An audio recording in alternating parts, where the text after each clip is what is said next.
Good morning, welcome back to the 2021 Facebook Hacker Cup and the solution video to problem D, string concatenation. So in this problem, we've just finished helping our friend Dorothy assemble, or I guess tailor, about 1 million different outfits. So our apartment is very messy. We have a bunch of pieces of string left over. And what we want to do is take these strings and fuse them together at their ends to create a longer, like connected piece of string. And we're going to wrap it around a spool so we can use it to sew future dresses if we want to. And since we have two different spools, we want to create two different threads. We want to create a first thread and a second thread. We want these two threads to be exactly the same length. We also want to throw away at most k pieces of string. So of the initial string we're given, we don't have to use all of those pieces, but we can only throw away at most 25, but we also can't throw all of them away. So that's the constraint we're given in the problem. In particular, in the problem, you might be allowed to throw out more, but you're not guaranteed that you'll be able to throw away more than 25. So we'll just assume the problem is as hard as possible and that you're only allowed to throw away 25 or n-2, whichever is smaller. So let's do a quick example and then we'll jump into the solution idea for this problem. And it's a pretty cool solution idea, so I think it might be a neat thing to stay around for. So okay, in this problem, or this example, we've got 5 different pieces of string. It's possible we might want to throw out this piece of string here. And then we'll use this first piece of string right here. And then we'll use this piece of string right here. So you can see they go like this, kind of. And these two threads, this first thread and the second thread, they appear to be just about the same length. So that's a success on our part. We threw away one piece of string, and we now have 2 equal length threads. That's what we're going for. Okay, so let's first try and solve the problem when n is pretty small, and then gradually we'll work up to bigger and bigger n, and then try and solve it for the rather big bounds that we're given if n and k are both up to, or I guess k can be down to 25, but n in the length of each possible string can be up to 200,000. All right, so first let's talk about a quick observation here. This is a neat thing to notice. Let's say we're given some subset. So maybe we include the first string. We don't include the second string, and we do include the third string and not the fourth maybe. And then we're given another subset where we have the first string, second string, and then the fourth string, but not the third string.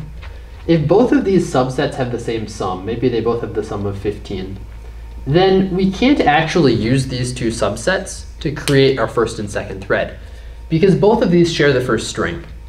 So we can't use the first string in both threads. We can only use it in one of them, which means this isn't a valid solution. However, we can use this to create a valid solution.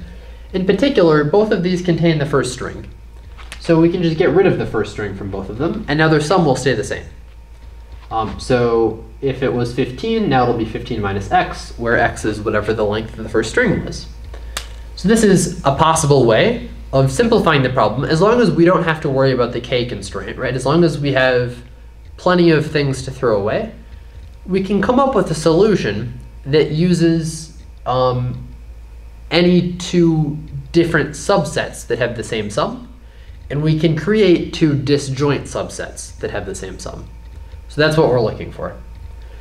So I guess now, as long as n is small, we have this easier version of the problem, which is we just have to find 2 different subsets with the same sum. So to do that, let's say n is relatively small. Maybe n is like less than or equal to 24. If this is the case, we can say, let's just do a 2 to the n dp, right? Let's just do, I guess let's say n is less than or equal to 25. We can just do a 2 to the n dp. So that's pretty easy. We just store for each subset, or for each possible, we just like iterate through all possible subsets, and we say, okay, what is the sum of this subset? Have we seen this sum before? And if we have, we store which other subset has seen it. And then we can pretty easily check to see if any 2 subsets have the same sum. So if n is less than or equal to 25, we can easily check whether or not it's possible. And then we can also say, here is how it's possible. Here's what you need to do in order to solve it. What if n is bigger than 25, though? This is, I guess, a tricky case. Let's start with the first thing bigger than 25. Let's start with 26. Then we'll go one by one all the way up to 10 to the, or 2 times 10 to the 5th. This is going to be a long video, guys. Buckle up. All right. So what if n is 26? What do we do then? Turns out, when n is 26, it's always possible. There's always a way of doing it. And that's always a good thing to watch out for when you're solving a programming problem. You want to see, is there actually an impossible case? And it turns out when n is big, there aren't. It's always going to be possible. Here's why.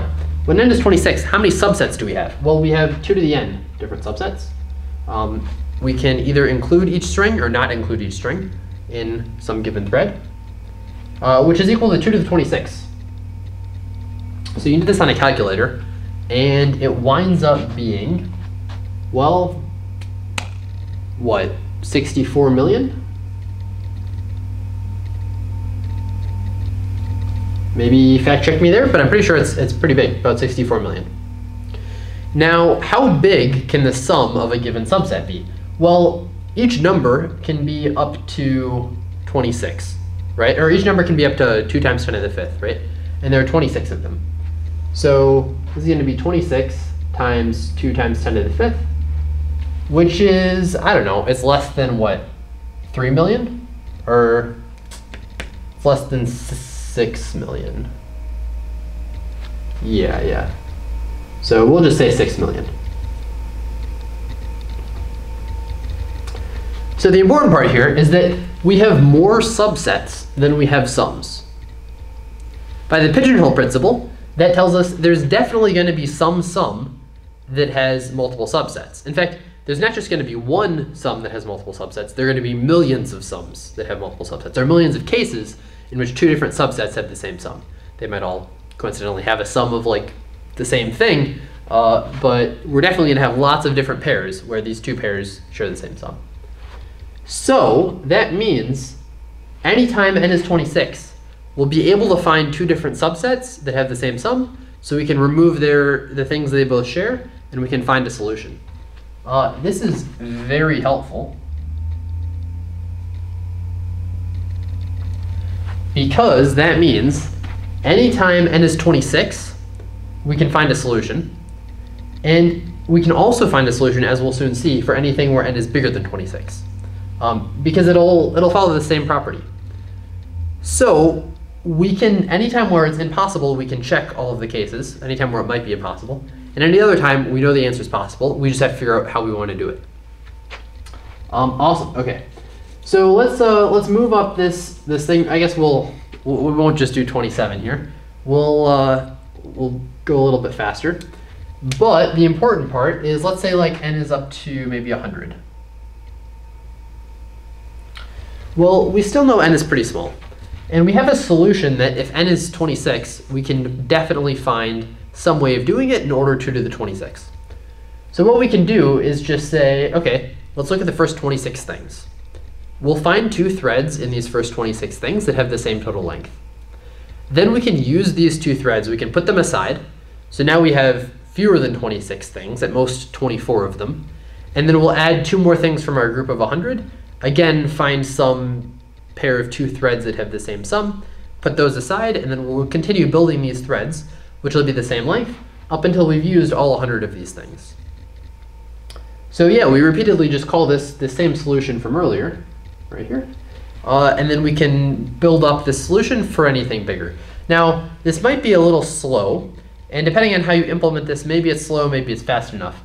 It turns out you can actually make this really, really fast, because since like it is very likely that you find pairs of numbers that have the same sum, or find sets of numbers that share the same sum, because like there aren't that many sets to go around, and you can do some logic about when this is going to happen, how often it's going to be.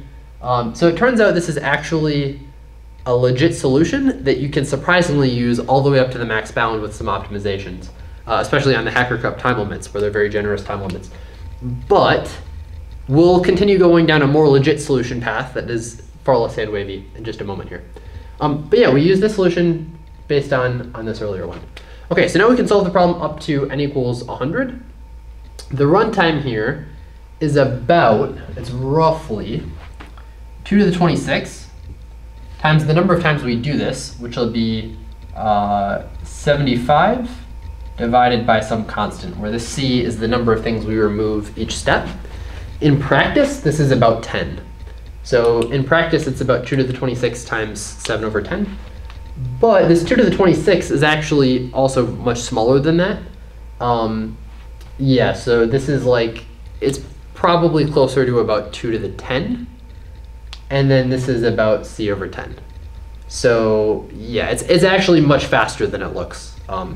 This whole thing winds up being about 100n, surprisingly.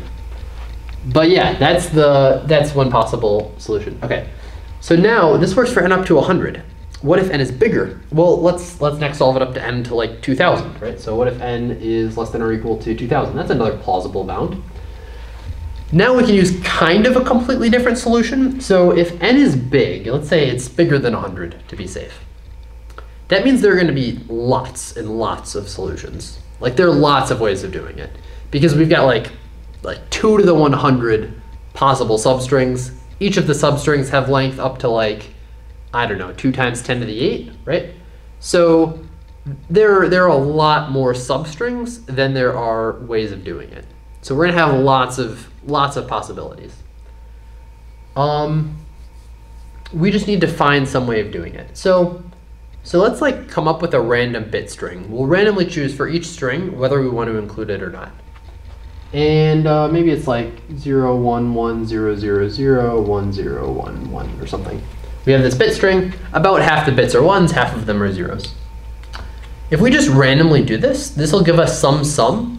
And the sum of like the total lengths of each of the strings that are a 1 here will be in the range from 1 to, how big can it get?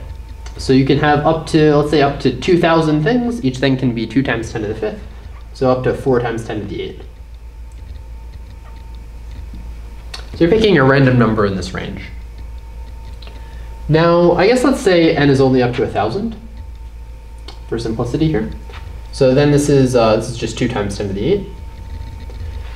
And we want to know how many times will we have to do this until we hit 2 examples with the same sum. It turns out, because of like the birthday paradox, you only need to do it about square root 10 to the 8 times. Now you might be asking, what's the birthday paradox? It's a pretty common math problem. It's like, how many people do you need in the room for there to be like a 50% chance that 2 people share the same birthday? You might think, okay, well, the chance 2 people share the same birthday is about 1 in 365. So maybe you need, I don't know, about half of that, 1 in 180, for there to be a 50% chance 2 people share the same birthday. Turns out it's actually way lower than that. You need like 25 people or something, about the square root of 365, in order for there to be a very good chance that 2 people share the same birthday. And it's because you have a lot of chances. Every time you add a new person, it's not just they have another chance of having the same birthday as someone else. They have a chance of having the same birthday of everyone who's already there. So you have about n squared edges between possible people where that's a chance that 2 people share the same birthday. The same thing happens here. Once you've done this like 1,000 times, every time you do another try, it's not just 1 chance that these 2 things match. You have 1,000 chances these 2 things match, because everything in the past hasn't matched, which means you have 1,000 different things you might hit here.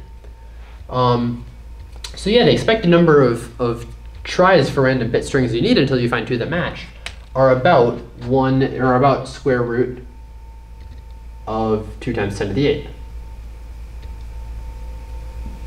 Now, what's the runtime of trying a random bit string? We can improve it a little bit, but actually it turns out that it's plenty fast enough if we just do the naive runtime. So this would be, how long is this? This is 1,000 long. So it's 1e3 times the square root of 2 times 10 to the 8. The runtime here is about like 1.4 times 10 to the 7, if I did that math right in my head. So this is definitely fast enough that we can run. So we can find 2 bit strings here that have the same sum. And we can pretty easily do that. However, we have this pretty big concern here. We now have to worry about how many things we're throwing away. And we might have more, we probably will, in fact, be throwing away much more than 25 elements. So this doesn't exactly work. However, we can make this nice observation that since each of these bits have a 50% chance of being on, and they're not totally independent, assuming the sums are the same, they might not totally be independent, but most of them are probably independent. Like probably like at least 80% of them are independent. That means on average, we'll have about half of the bits will be used in either one thread or the other thread. So about half of the bits will be something we can get rid of in this turn, and then we can repeatedly do the same thing again. But this time, n is at least half as big. So we have we can do this once with n equals 1,000, then once with n equals 500, and then we can continue decreasing n all the way until n is 100 or less. And then we have a very easy solution that just repeatedly uses our solution when n is 26 or less. So yeah, this is a very nice way of doing this.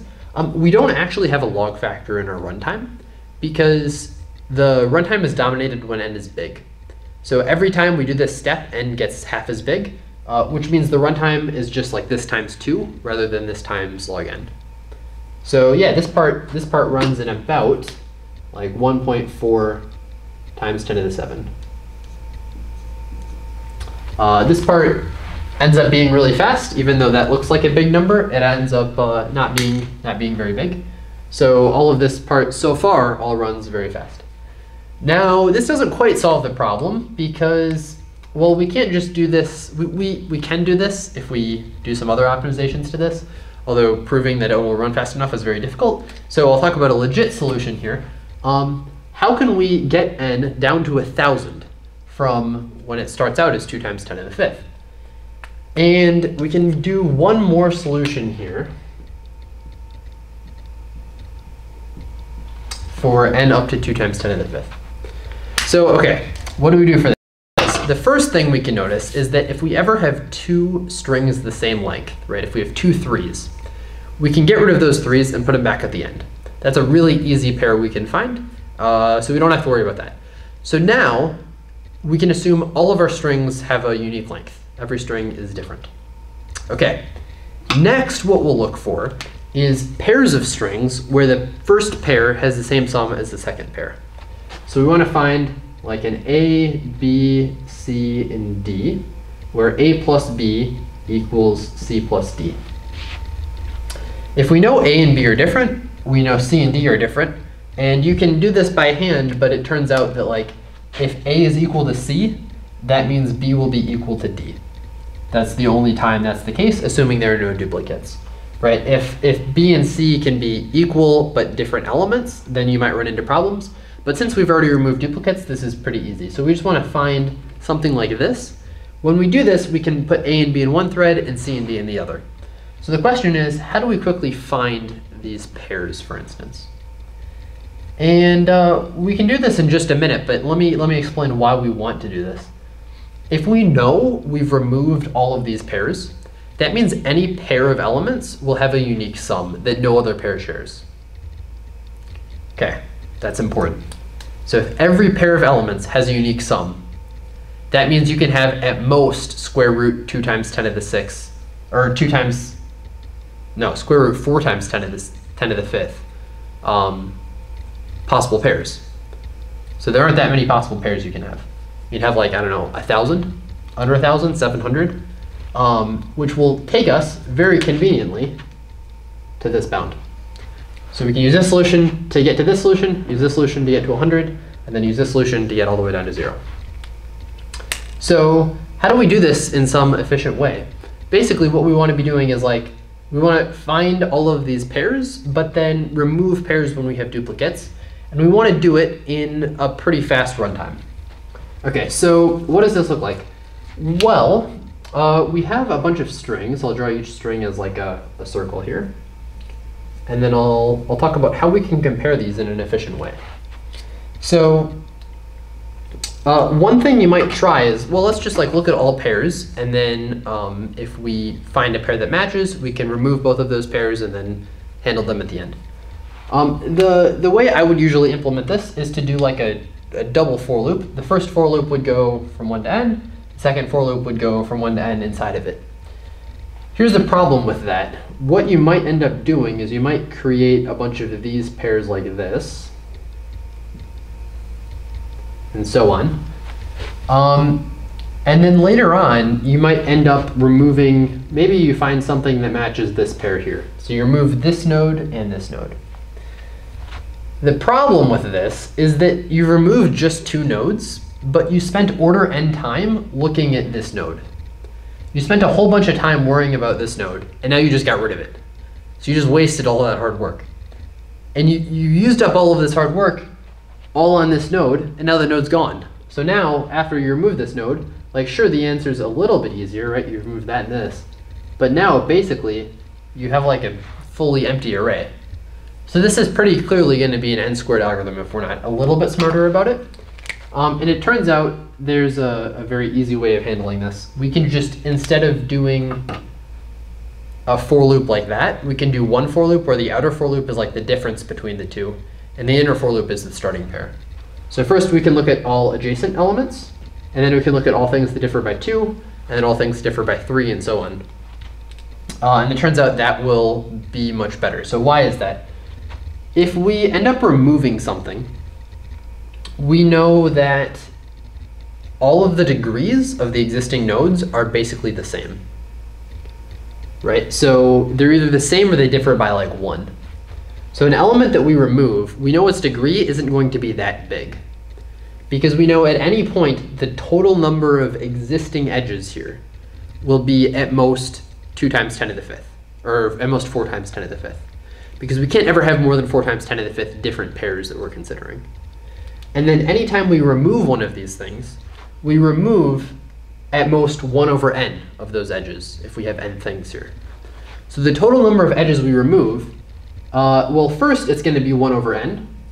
And then after we've removed this, now it's going to be, we might remove 2 over n edges.